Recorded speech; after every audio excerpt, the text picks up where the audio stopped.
A while ago, we have seen a video clip.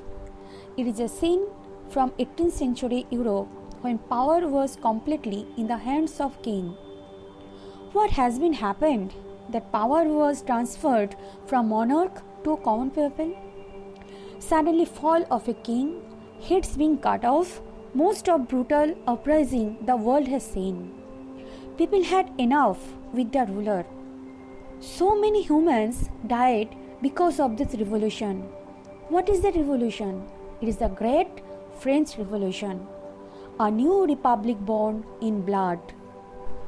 Before starting the French Revolution, we should know about the growth of nationalism. What is nationalism? Nationalism may be understood as deep love and an equally deep sense of loyalty towards one's state or nation.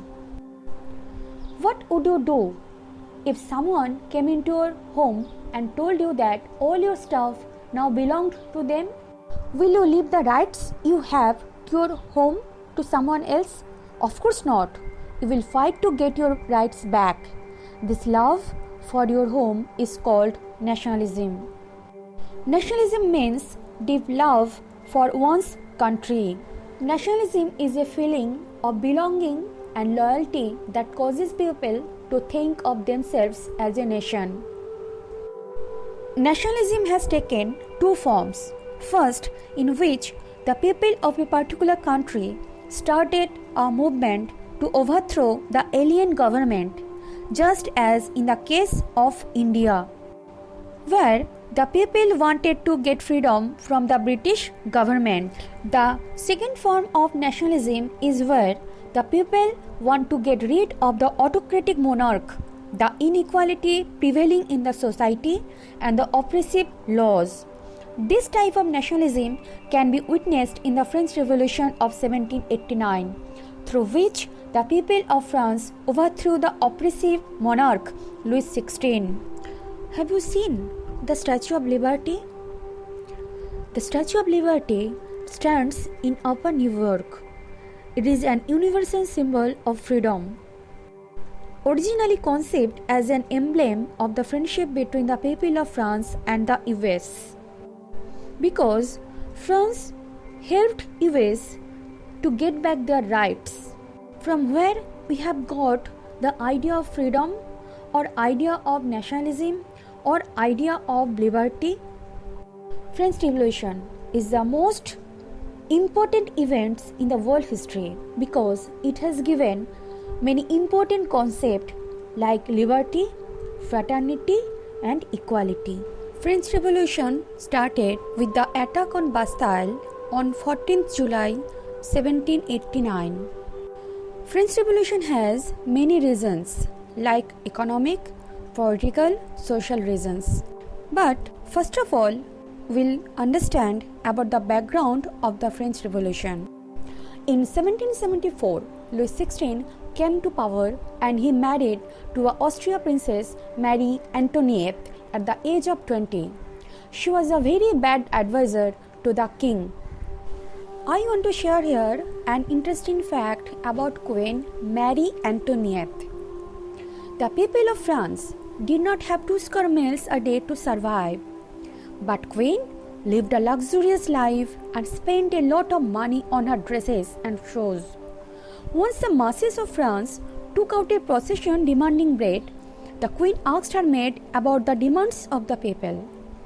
The maid told her that the people did not have bread to eat. On this, the Queen remarked that if they didn't have bread, why didn't they eat cakes?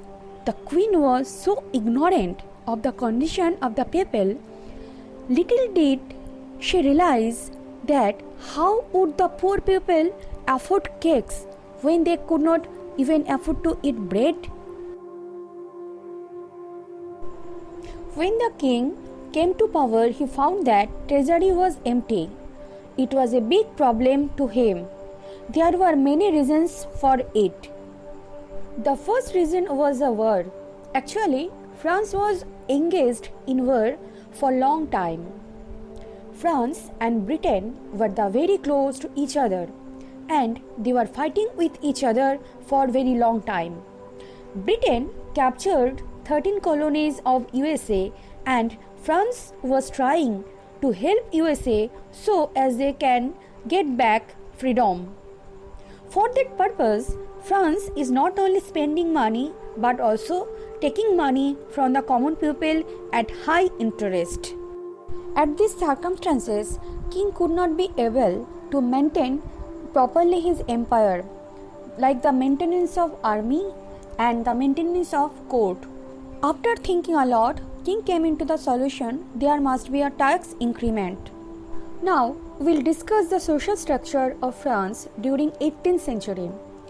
There were three states. First was clergy, who were maintaining the church like the father of the church. Second states known as nobles. They are the feudal lords.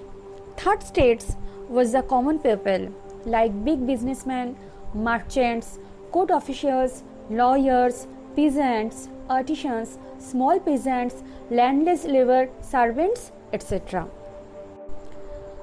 The first and second state people were enjoying all the facilities known as privileges, and it was by birth, means they don't have to pay any taxes, and they are also getting taxes from the third state people.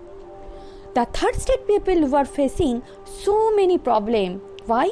Because the entire tax burden were beared by the third state.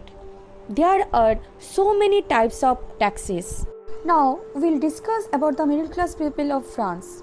They are also belonging from the third state, but their financial condition was better than other people of the third states. They were the educated. They are also aware about the situation of the France. What is going on in the France, it is not the correct situation. The people think that the facilities there by birth, it is not the right. That should be based on the merit, that should be based on the skill, that should be based on the education. But it should not be based on the birth. The middle class people were thinking about the society. It should be based on equality and freedom. This idea was promoted by few philosophers like Rousseau, Montesquieu and John Locke. Apart from that, the population of the France was increased very rapidly. The population was increasing, but production is not increasing. So, demands were very high, but supply was very less. That's why the price of the products became very high, and the common people was not able to bear it. Under these circumstances, King Louis XVI called the meeting of States General in Versailles to make a proposal of new taxes. What is the States General? States General is a representative body of the French people. But the meeting was not successful, and the representative of third states left the assembly. On 20th June 1789, the representatives of the third state met in Versailles under the leadership of Mirabeau and Abbessiez. Here, the third state people formed National Assembly, and they wanted to form a constitution and the end of absolute rule of the monarch. When the National Assembly was busy in Versailles, the entire France was struggling to survive. The people of France were facing problems due to increase the price of goods. At the same time, after seeing the unrest among the people, the king ordered his army to move to Paris. Under these circumstances, the angry masses of France attacked Bastille on 14th July 1789. Bastille was a fortress in Paris which was used as a state prison and was reserved for important public figures. The attack on Bastille was the beginning of the French Revolution. It was the first great uprising of the masses against absolute monarchy. In response of this situation, Louis XVI finally acknowledged the National Assembly and accepted to rule by the Constitution. In 1789, 4th August, National Assembly abolished the feudal system and all the taxes. In 1791, National Assembly completed the drafting of the Constitution. According to the Constitution of 1791, there will be 3 institutions to rule the country. Number 1, legislature. Number 2, executive. Number 3, judiciary. Liberty, equality and fraternity became the slogan of the people throughout the world. Finally, the Constitution has been made by the National Assembly. Constitution provided some fundamental rights like freedom of speech and equality before law. I want to share here an interesting fact. You can see a picture of a machine. It was a guillotine which was named after its inventor. Thousands of people as well as King Louis XVI and his Queen Marie Antoinette were executed on this machine in France during the Revolution. It is said that its inventor was the last person to be executed on this machine, after which its use was banned. It has now been kept in the French Museum. Now let's recall what we have learned and keep notes.